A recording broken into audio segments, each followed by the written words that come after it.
Fertility ట్రీట్మెంట్లో genetic testing లేదా embryo screening ఎందుకు అవసరం? ఇవి ప్రతి ఒక్కరికి అవసరమవుతుంది. కానీ కొన్ని ప్రత్యేక పరిస్థితుల్లో ఇవి చాలా ముఖ్యంగా మారతాయి.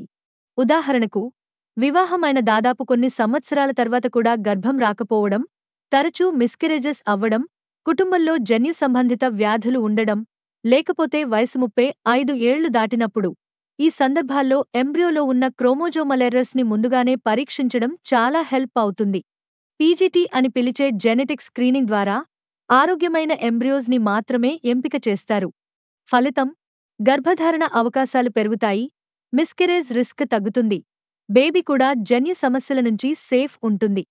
అయితే అన్ని జంటలకు ఇది మస్ట్ కాదు. ఐవీఎఫ్ చేస్తున్న ప్రతి ఒక్కరికీ అవసరం లేదు. డాక్టర్ మీ హిస్టరీ, వయస్సు, గత ఫెర్టిలిటీ రిపోర్ట్స్ చూసి మాత్రమే సజెస్ట్ చేస్తారు.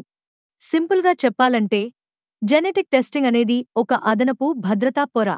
ముఖ్యంగా హైరిస్క్ కపుల్స్ కోసం.